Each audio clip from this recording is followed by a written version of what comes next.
Hello folks, how's it going? I had to make a video today regarding this Iowa caucus. Fucking, you couldn't make it up.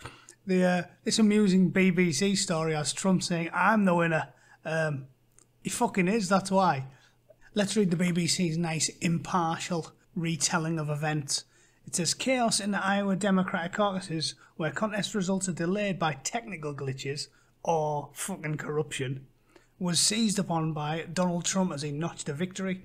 The outcome of the first stage of the Democratic race to pick a candidate for November's presidential election was left unsettled. That's one way of fucking putting it. On Tuesday morning, Democratic officials blamed a coding error in the app used to report results.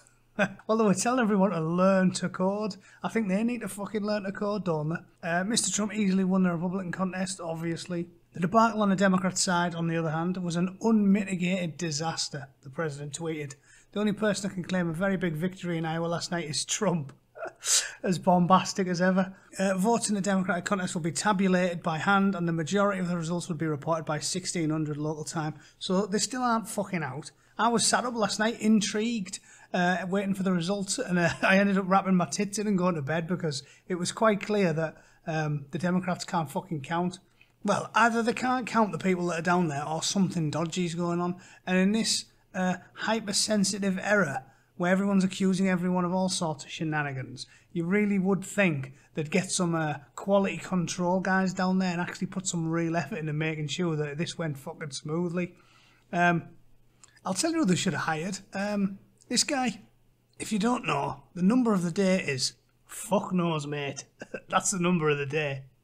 It says the indeterminate result of the night was created scepticism of the caucus process and reignited questions over whether Iowa, a rural white state not representative of the US electorate as a whole.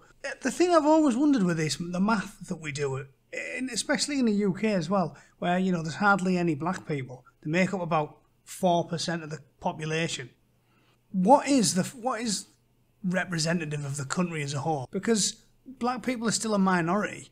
Just because there's not many in Iowa doesn't mean that, like, California is not representative of the country as a whole, or New York is not representative of the country as a whole. Because if you go to a state where there's a massive number of black people and Asian people or whatever, and then you go to somewhere where there isn't, like Kentucky or Iowa or Vermont or where have you, if you balance it all out with an average out of all 50 states, probably is quite representative. Like, if you live in somewhere where 50% of the population's black, that's not representative of the country as a whole either.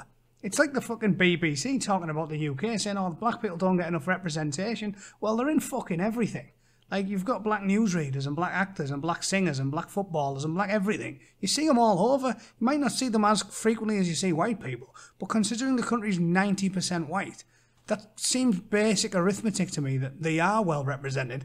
In fact, if they only make up 7 or 8% of the country or whatever it is, and they're constantly on TV regardless, they're probably overrepresented, aren't they?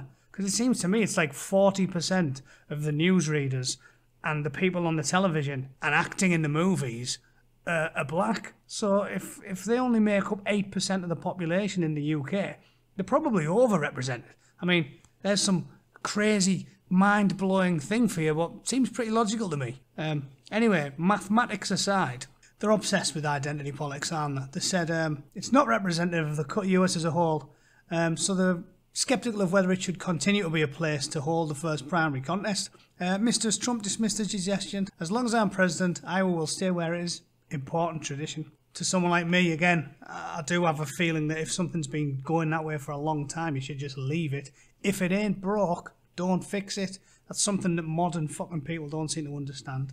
Meghan fucking Markle, there's a good example. No, you don't have to reform an institution that's been there 1,000 years. Just fucking leave it alone, you maniac.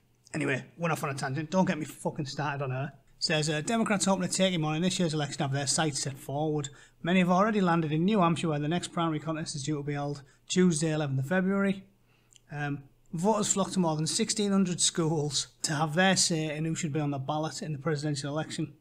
Due to the absence of results, several candidates claimed victory. Well, that's politicians for you. They fucking would do, wouldn't they?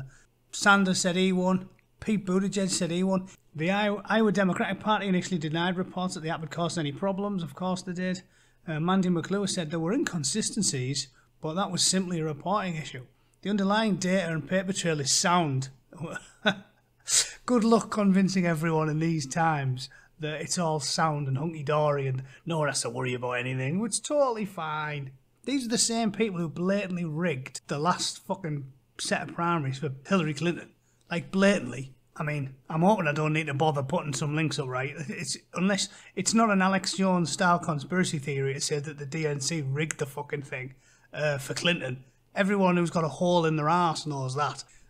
However, on Tuesday, Tom Price admitted the error had caused the chaos. Again, he said the data is sound and full results are expected to be declared on Tuesday. Well, it's now 20 to 2 and we've got nothing. So let's see when they're going to get their heads around it. It must pain a commie at the BBC to state the fucking obvious, but Anthony Zerka there's called it right. He said the Democratic Party establishment spent the last few days hand-wringing over what they might say as a doomsday scenario where Bernie Sanders posted a solid win in the Iowa caucuses. Turns out they're heading towards an outcome much worse than that. It's not a good look for the Democratic Party or for American democracy.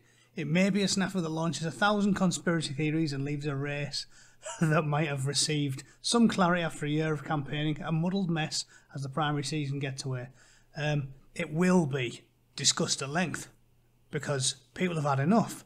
You know, it seems to me, I'm not really a conspiracy theorist. I never believed, this is the point I made in my last video about defecting parties. Like, back in the day, when I was a young lad, it was the right-wingers that were conspiracy theories. They were the ones who thought, you know, vaccinations was a conspiracy theory, and fucking the moon landings was a conspiracy theory, and 9/11 was a conspiracy theory, and it was, you know, Osama bin Laden was in league with George Bush and all this shit. It seemed to me it was all the sort of wacky right-wingers that were always, or the libertarians at least, that were always the conspiracy theorists. But now, the conspiracy theories are on the left. Look, I mean, there's a good one. Adam Schiff said Trump could sell Alaska to Russia.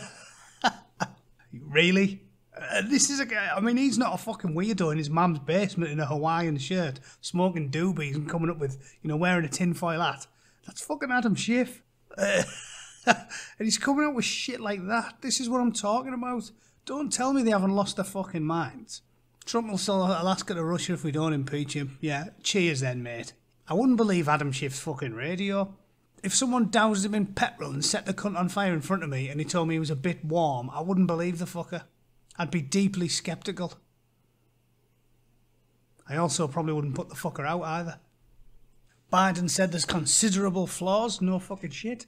Bit of an understatement from Joe. Trump obviously gloated over the debacle.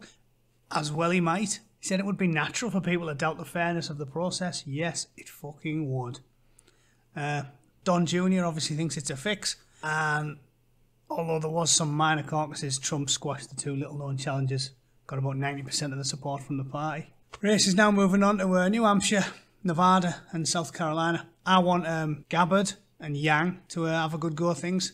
And everybody else sort of annoys me. They're all the same, going on about fucking identity politics and whinging as if they live in a fucking third world country or a despotic madman's in charge. I mean, the whole thing about them. Do you remember when he was running and they were saying, "Oh, Trump's gonna round up all the disabled people"? Like, I like to think that the last 3.5 years has at least proved all of the maddest claims completely wrong. Like, really, if you try and just get away from his character and the fact that he's, you know, bombastic and arrogant, and he does gob off on Twitter in a way that is completely astounding for a president. But what's he actually done? What can you actually point at that is brutal and just completely unacceptable for a president? Not that much. Like, it's hard to point at concrete evidence. He's done his best on the border. Kids were getting locked up under the Obama administration. That wasn't introduced by Trump. Just to clear that up for anyone not paying attention. Even Snopes, which, yeah, are we all accepting Snopes as, like, got a slightly left-wing bias? It's not Fox News fact check, it's Snopes. Did Obama administration build cages to house immigrant children at the US-Mexico border? Yes, they fucking did. That whole scandal was an invented nonsense. Obama was always pretty strict on immigration, as was Clinton, as was every Democrat president from the last fucking 50 years, because none of them were completely insane. Immigration's always been a thing in America. If you want to come here, just like me, you have to do the immigration process. You have to get a background check. You have to get checked that you're not a fucking rapist or a drug dealer. And you have to pay a small fee and have an interview and get a medical. Common sense shit that anyone who's not a maniac thinks is perfectly reasonable. Anyway, I'm not going to go into a tirade about immigration. I can fucking point to dozens of crazy bastards that moved to Britain and went on a rampage because we didn't do basic background checks on them. But the point is, point at me something physically Trump's done that's absolutely terrible. You can point at little things you might disagree on. Yeah, I'm still not happy with healthcare. I'm sure I'd have a go at him if I really got into the weeds and exactly how he's approached that.